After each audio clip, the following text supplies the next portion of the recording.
Hi guys, welcome to another episode of Kickin with Karan. This week I have my favorite special guest, Matt Taylor from Ampere.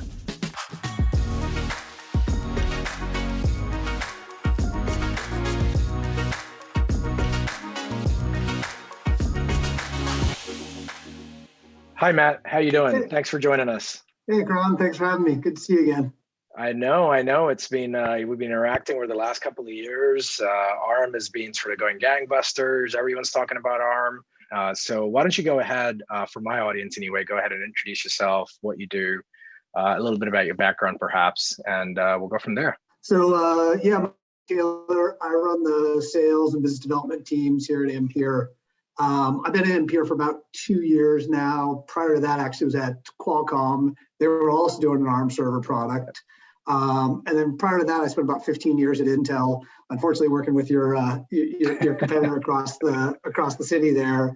And so I spent a bunch of time in the cloud service provider space and working with really kind of the cream of the crop like yourselves here, and working with them on introducing new technologies, new CPU technologies and compute instances.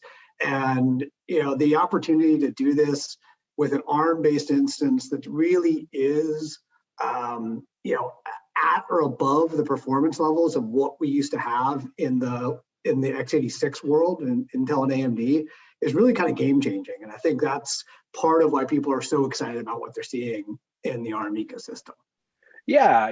I mean, that's totally true. I mean, I was,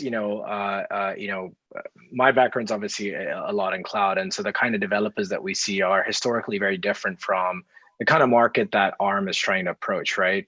In fact, if anything, I'd probably say ARM has the largest developer base in the world, right? Yeah. But cloud hasn't seemed to crack that yet. Why do you think that is? And where do you think Ampere fits into this bucket? Yeah, good question. I mean, I think there's been a lot of work done on ARM server up till now. People don't really realize that because it hasn't really broken through to being a mainstream, widely available offering.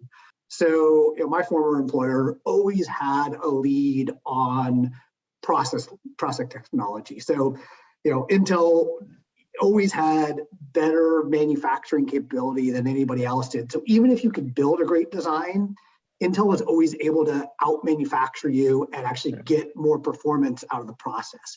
That's changed now with the advent of TSMC and the fabless semiconductors producing your product that's as good or better than Intel. It's really made it possible for somebody like ourselves to build a high-performance CPU that is at or above process node where Intel is. And then I think really around software ecosystem. This is the one that, the 10 years or so that people have been working on ARM server has finally gotten to a kind of a point where the software ecosystem is where it needs to be for really cloud-based applications, cloud-native applications, right? Things that aren't per se legacy applications. All of the software there is there for those applications to be able to run in the cloud. And you've had pieces of those up till now, but it really hasn't all come in together until really this time frame that we're in now. Right. And diversification is always great, right? I think it gives people more choice, gives developers more choice. And it's nice to have, a third player in the market that honestly can compete and provide a great cost structure, better benefits potentially. So customers and even cloud providers for that sense have more choice. Yep. Right. So one question I guess I had was the types of customers that would use an ARM server, let's say Ampere, right? So we're very close to launching in the next couple of months, obviously at Oracle. From an external customer user point of sense, we have traditional customers on-prem, they're traditional x86 customers.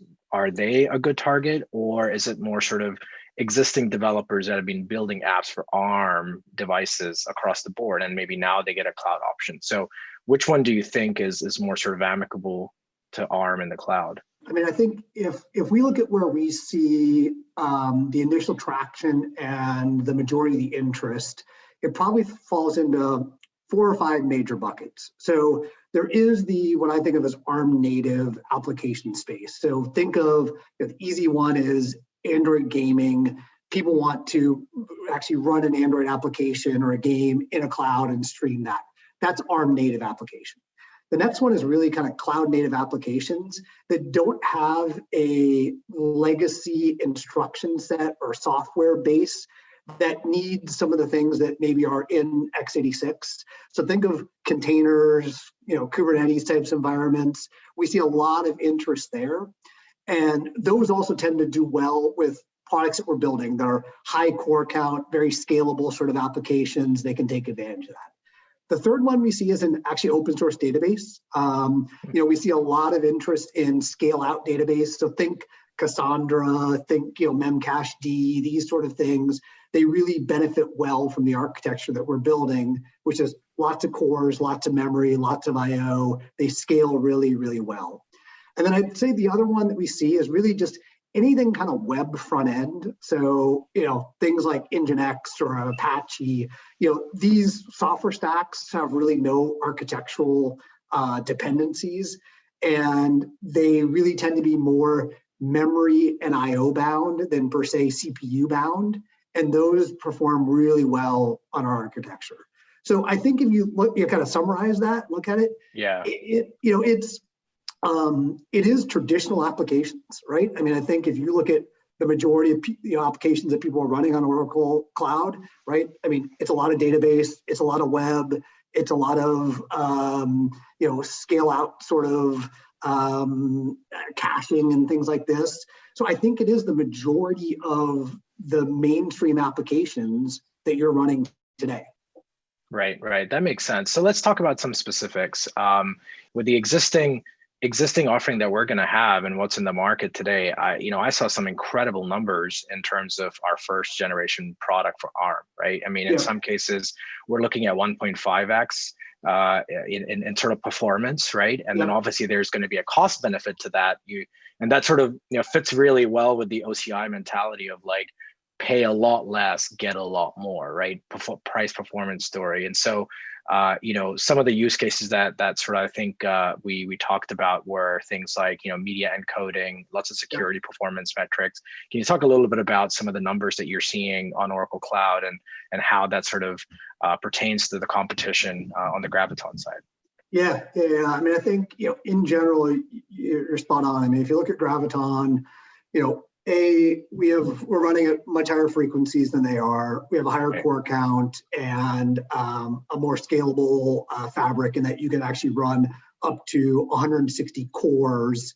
Those are actually 160 cores versus the Graviton 64 cores. So from a size of instance or number of CPUs you can have, significantly more.